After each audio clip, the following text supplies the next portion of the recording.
ਪਿਆਰੇ ਵਿਦਿਆਰਥੀਓ, ਸਤਿ ਸ੍ਰੀ ਅਕਾਲ। ਅੱਜ ਦੀ ਇਸ ਵੀਡੀਓ ਵਿੱਚ ਆਪਾਂ ਗੱਲ ਕਰਾਂਗੇ ਕਾਰਜਪਾਲਿਕਾ ਨਾਲ ਸੰਬੰਧਿਤ ਪ੍ਰਸ਼ਨ ਉੱਤਰਾਂ ਬਾਰੇ। ਤਾਂ ਸ਼ੁਰੂ ਕਰ ਦਿਆਂਗੇ। ਕਾਰਜਪਾਲਿਕਾ ਨਾਲ ਸੰਬੰਧਿਤ ਪ੍ਰਸ਼ਨ। 1 ਨੰਬਰ ਵਾਲੇ ਪ੍ਰਸ਼ਨ। ਕਾਰਜਪਾਲਿਕਾ ਸਰਕਾਰ ਦੀ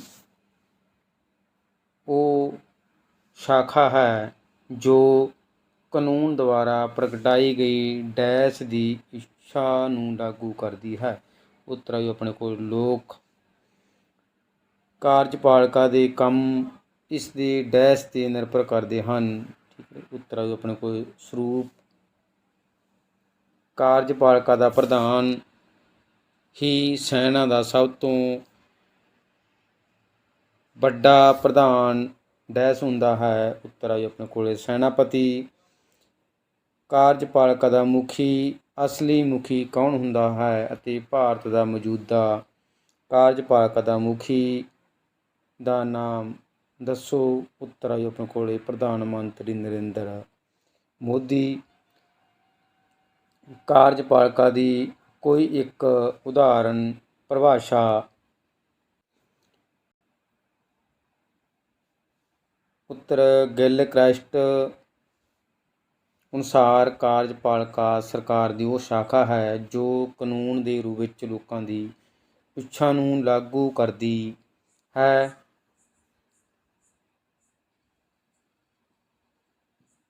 ਕਾਰਜਪਾਲਿਕਾ ਦਾ ਕੋਈ ਇੱਕ ਕੰਮ ਲਿਖੋ।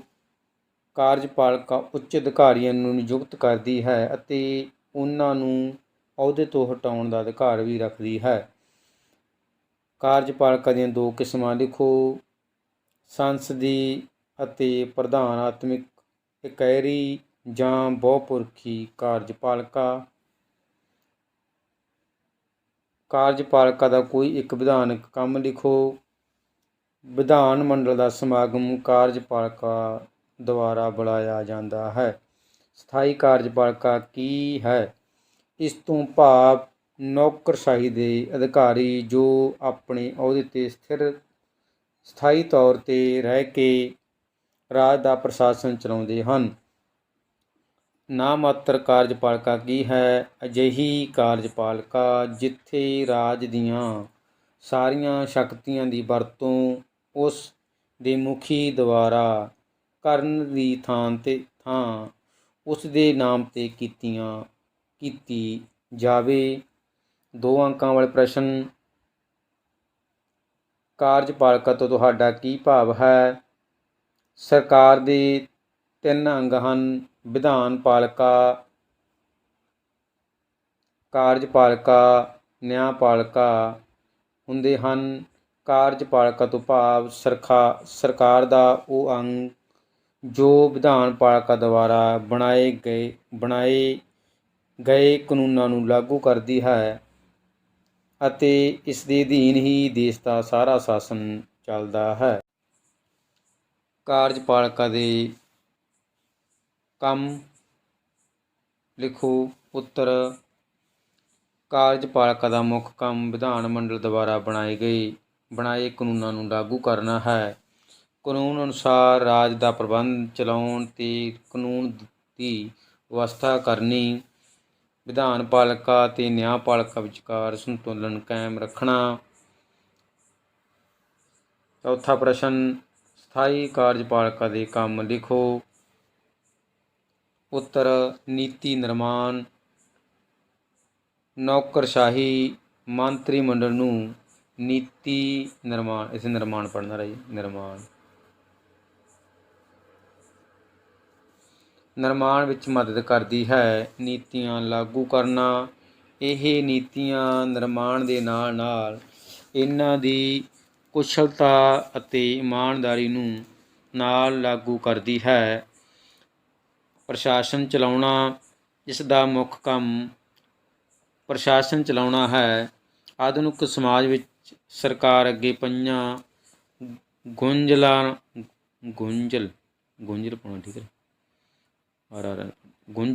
ਔਕੜਾਂ ਨੂੰ ਨੌਕਰਸ਼ਾਹੀ ਹੀ ਹੱਲ ਕਰਦੀ ਹੈ।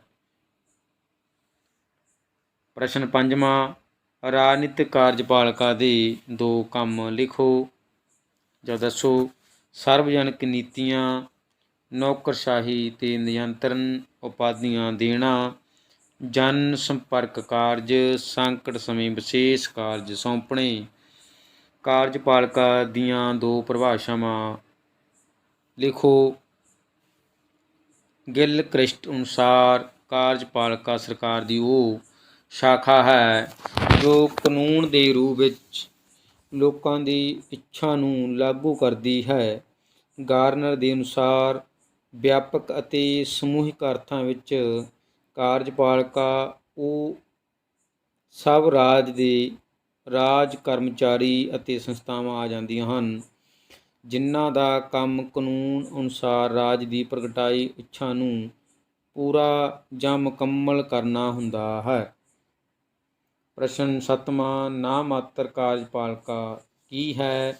ਨਾਮਾਤਰ ਕਾਰਜਪਾਲਿਕਾ ਜਿੱਥੇ ਰਾਜ ਦੀਆਂ ਸਾਰੀਆਂ ਸ਼ਕਤੀਆਂ ਦੀ ਵਰਤੋਂ ਉਸ ਦੇ ਮੁਖੀ ਦੁਆਰਾ ਕਰਨ ਦੀ ਥਾਂ ਉਸ ਦੇ ਨਾਂ 'ਤੇ ਕੀਤੀ ਜਾਵੇ। ਉਦਾਹਰਨ ਵਜੋਂ ਭਾਰਤ ਵਿੱਚ ਸਾਰੀਆਂ ਸ਼ਕਤੀਆਂ ਦੀ ਵਰਤੋਂ ਪ੍ਰਧਾਨ ਮੰਤਰੀ ਵੱਲੋਂ ਰਾਸ਼ਟਰਪਤੀ ਦੇ ਨਾਮ 'ਤੇ ਹੁੰਦੀ ਹੈ। ਅਸਲ ਕਾਰਜਪਾਲਿਕਾ ਕੀ ਹੈ? ਉਹ ਕਾਰਜਪਾਲਿਕਾ ਜਿਸ ਵਿੱਚ ਰਾਜ ਦੀਆਂ ਸਾਰੀਆਂ ਸ਼ਕਤੀਆਂ ਦੀ ਵਰਤੋਂ ਕਾਰਜਪਾਲਿਕਾ ਦੇ ਮੁਖੀ ਦੁਆਰਾ ਕੀਤੀ ਜਾਂਦੀ ਹੈ, ਨਾ ਕਿ ਉਸ ਦੇ ਨਾਮ 'ਤੇ। ਉਦਾਹਰਨ ਵਜੋਂ ਸੰਯੁਕਤ ਰਾਜ ਅਮਰੀਕਾ ਵਿੱਚ ਰਾਸ਼ਟਰਪਤੀ ਦੁਆਰਾ ਸਾਰੀਆਂ ਸ਼ਕਤੀਆਂ ਦੀ ਵਰਤੋਂ ਹੁੰਦੀ ਹੈ। ਬਹੁਪੱਖੀ ਕਾਰਜਪਾਲਿਕਾ। ਪ੍ਰਸ਼ਨ 9ਵਾਂ, ਬਹੁਪੱਖੀ ਕਾਰਜਪਾਲਿਕਾ ਕੀ ਹੈ? ਉੱਤਰ, ਕਾਰਜਪਾਲਿਕਾ ਸਰਕਾਰ ਦਾ ਵਿਸ਼ੇਸ਼ ਢਾਂਚਾ ਹੈ। ਜਦੋਂ ਕਾਰਜਪਾਲਿਕਾ ਦੀਆਂ ਕਾਰਜਕਾਰੀ ਸ਼ਕਤੀਆਂ ਦੀ ਵਰਤੋਂ ਇੱਕ ਵਿਅਕਤੀ ਦੇ ਹੱਥ ਹੁੰਦੀ ਹੈ ਤਾਂ ਇਕਾਈ ਕਾਰਜਪਾਲਿਕਾ ਕਹਿੰਦੇ ਹਨ। ਜਦੋਂ ਇੱਕ ਤੋਂ ਵੱਧ ਵਿਅਕਤੀਆਂ ਸਮੂਹ ਵੱਲੋਂ ਹੁੰਦੀ ਹੈ, ਇਹਨਾਂ ਨੂੰ ਬਹੁਪੱਖੀ ਕਾਰਜਪਾਲਿਕਾ ਕਹਿੰਦੇ ਹਨ।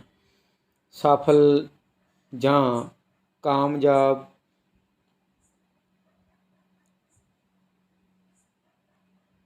ਕਾਰਜਪਾਲਿਕਾ ਨੂੰ ਕਿਹੜੀਆਂ ਰੁਕਾਵਟਾਂ ਦਾ ਸਾਹਮਣਾ ਕਰਨਾ ਪੈਂਦਾ ਹੈ? ਉੱਤਰ, ਭ੍ਰਿਸ਼ਟਾਚਾਰ, ਅਨਪੜ੍ਹਤਾ, ਅੱਤਵਾਦ, ਦੰਗੇ ਫਸਾਦ, ਧਾਰਮਿਕ ਮਸਲੇ, ਅਹੁਦੇ ਦੀ ਲਾਲਸਾ ਜਾਂ ਆਪਹੁਦਰੀ। ਸਰਕਾਰ। ਉਸ ਤੋਂ ਅੱਗੇ 4 ਅੰਕਾਂ ਵਾਲੇ ਪ੍ਰਸ਼ਨ। ਕਾਰਜਪਾਲਿਕਾ ਦੀ ਨਿਯੁਕਤੀ ਦੀਆਂ ਕੋਈ 4 ਵਿਧੀਆਂ ਦੱਸੋ। ਜੱਦੀ, ਜਦੋਂ ਕਿਸੇ ਵਿਅਕਤੀ ਨੂੰ ਕਾਰਜਪਾਲਿਕਾ ਦੀਆਂ ਸ਼ਕਤੀਆਂ ਵਿਰਾਸਤ ਵਿੱਚ ਮਿਲਣ। ਉਦਾਹਰਨ ਵਜੋਂ ਬ੍ਰਿਟੇਨ ਵਿੱਚ ਜੱਦੀ ਕਾਰਜਪਾਲਿਕਾ ਹੈ। ਚੋਣਵੀ, ਚੋਣਾਂ ਰਾਹੀਂ ਪ੍ਰਤੱਖ ਜਾਂ ਅਪ੍ਰਤੱਖ ਰੂਪ ਵਿੱਚ ਹੋਣ ਵਾਲੀ ਨਿਯੁਕਤੀ ਜਿਵੇਂ ਭਾਰਤ ਤੇ ਅਮਰੀਕਾ ਆਦਿ। ਨਾਮਜ਼ਦ, ਅਜਿਹੀ ਕਾਰਜਪਾਲਿਕਾ ਜਿਸ ਵਿੱਚ ਦੇਸ਼ ਦੇ ਮੁਖੀ ਨੂੰ ਕਿਸੇ ਵਿਅਕਤੀ ਦੁਆਰਾ ਨਿਯੁਕਤ ਜਾਂ ਨਾਮਜ਼ਦ ਕੀਤਾ ਜਾਂਦਾ ਹੈ, ਨਾਮਜ਼ਦ ਸਰਕਾਰ ਕਾਰਜਪਾਲਿਕਾ ਹੁੰਦੀ ਹੈ। ਸ਼ਕਤੀ ਦੇ ਆਧਾਰ 'ਤੇ, ਜੇਕਰ ਕਿਸੇ ਵਿਅਕਤੀ ਨੇ ਸ਼ਕਤੀ ਦੁਆਰਾ ਕਾਰਜਕਾਰੀ ਸ਼ਕਤੀਆਂ ਪ੍ਰਾਪਤ ਕੀਤੀਆਂ ਹਨ ਅਤੇ ਉਸ ਦੀਆਂ ਸ਼ਕਤੀਆਂ 'ਤੇ ਕੋਈ ਪਾਬੰਦੀ ਨਹੀਂ ਹੈ ਤਾਂ ਉਸ ਕਾਰਜਪਾਲਿਕਾ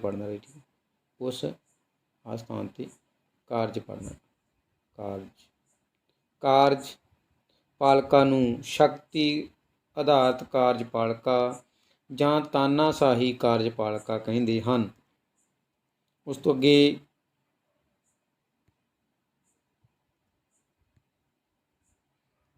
ਦੂਸਰਾ ਪ੍ਰਸ਼ਨ, ਕਾਰਜਪਾਲਿਕਾ ਤੋਂ ਤੁਹਾਡਾ ਕੀ ਭਾਵ ਹੈ? ਪਰਿਭਾਸ਼ਾ ਦਿਓ। ਉੱਤਰ, ਸਰਕਾਰ ਦੇ 3 ਅੰਗ ਵਿਧਾਨਪਾਲਿਕਾ, ਕਾਰਜਪਾਲਿਕਾ ਅਤੇ ਨਿਆਂਪਾਲਿਕਾ ਹੁੰਦੇ ਹਨ। ਕਾਰਜਪਾਲਿਕਾ ਤੋਂ ਭਾਵ ਸਰਕਾਰ ਦਾ ਉਹ ਅੰਗ ਜੋ ਵਿਧਾਨਪਾਲਿਕਾ ਦੁਆਰਾ ਬਣਾਏ ਗਏ ਕਾਨੂੰਨਾਂ ਨੂੰ ਲਾਗੂ ਕਰਦੀ ਹੈ ਅਤੇ ਇਸ ਅਧੀਨ ਹੀ ਦੇਸ਼ ਦਾ ਸਾਰਾ ਸ਼ਾਸਨ ਚੱਲਦਾ ਹੈ। ਗਾਰਨਰ ਦੇ ਸ਼ਬਦਾਂ ਵਿੱਚ ਵਿਆਪਕ ਅਤੇ ਸਮੂਹਿਕ ਅਰਥਾਂ ਵਿੱਚ ਕਾਰਜਪਾਲਿਕਾ ਵਿੱਚ ਉਹ ਸਭ ਰਾਜ ਕਰਮਚਾਰੀ ਸੰਸਥਾਵਾਂ ਆ ਜਾਂਦੀਆਂ ਹਨ ਜਿਨ੍ਹਾਂ ਦਾ ਕੰਮ ਕਾਨੂੰਨ ਅਨੁਸਾਰ ਰਾਜ ਦੀ ਪ੍ਰਗਟਾਈ ਇੱਛਾ ਨੂੰ ਪੂਰਾ ਜਾਂ ਮੁਕੰਮਲ ਕਰਨਾ ਹੁੰਦਾ ਹੈ। ਪ੍ਰਸ਼ਨ ਤੀਸਰਾ, ਕਾਰਜਪਾਲਿਕਾ ਦੇ ਕੰਮ ਲਿਖੋ। ਉੱਤਰ, ਕਾਰਜਪਾਲਿਕਾ ਦਾ ਮੁੱਖ ਕੰਮ ਵਿਧਾਨ ਮੰਡਲ ਦੁਆਰਾ ਬਣਾਏ ਗਏ ਕਾਨੂੰਨਾਂ ਨੂੰ ਲਾਗੂ ਕਰਨਾ ਹੈ। ਪ੍ਰਸ਼ਨ ਅੰਕ ਦੂਸਰਾ ਪੁਆਇੰਟ, ਕਾਨੂੰਨਾਂ ਅਨੁਸਾਰ ਰਾਜ ਦਾ ਪ੍ਰਬੰਧ ਚਲਾਉਣਾ ਤੇ ਕਾਨੂੰਨ ਦੀ ਵਿਵਸਥਾ ਕਰਨੀ।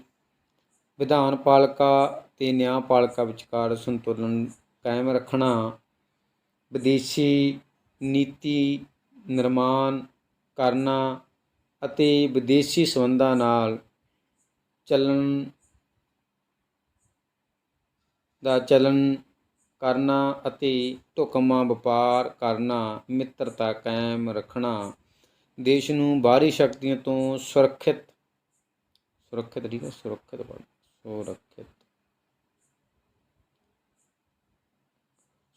ਰੱਖਣ ਲਈ ਸੈਨਾ ਦਾ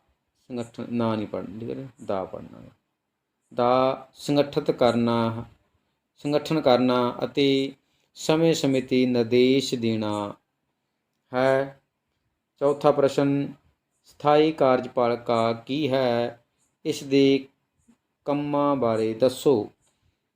ਇਸ ਤੋਂ ਭਾਵ ਨੌਕਰਸ਼ਾਹੀ ਦੇ ਅਧਿਕਾਰੀ ਜੋ ਆਪਣੇ ਅਹੁਦੇ 'ਤੇ ਸਥਿਰ ਤੌਰ 'ਤੇ ਰਹਿ ਕੇ ਰਾਜ ਦਾ ਪ੍ਰਸ਼ਾਸਨ ਚਲਾਉਂਦੇ ਹਨ। ਇਹਨਾਂ ਦੁਆਰਾ ਹੀ ਅਸਲ ਰੂਪ ਵਿੱਚ ਦੇਸ਼ ਦਾ ਸ਼ਾਸਨ ਚੱਲਦਾ ਹੈ। ਇਹ ਮੰਤਰੀ ਮੰਡਲ ਪ੍ਰਤੀ ਜ਼ਿੰਮੇਵਾਰ ਹੁੰਦੇ ਹਨ। ਕੰਮ ਨੀਤੀ ਨਿਰਮਾਣ। ਨੌਕਰਸ਼ਾਹੀ ਮੰਤਰੀ ਮੰਡਲ ਨੂੰ ਨੀਤੀ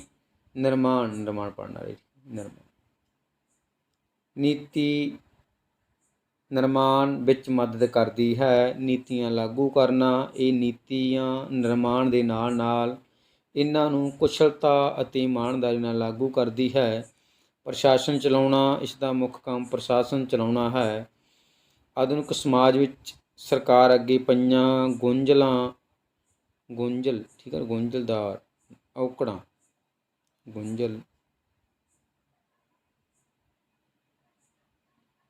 ਗੁੰਝਲਦਾਰ ਔਕੜਾਂ ਨੂੰ ਸਰਕਾਰੀ ਨੌਕਰਸ਼ਾਹੀ ਹੱਲ ਕਰਦੀ ਹੈ। ਇਹ ਸੀ ਆਪਣੀ ਮਹੱਤਵਪੂਰਨ ਵੀਡੀਓ। ਇਸ ਨੂੰ ਅੱਗੇ ਸ਼ੇਅਰ ਕਰ ਦਿਓ, ਲਾਈਕ ਕਰ ਦਿਓ। ਧੰਨਵਾਦ ਜੀ।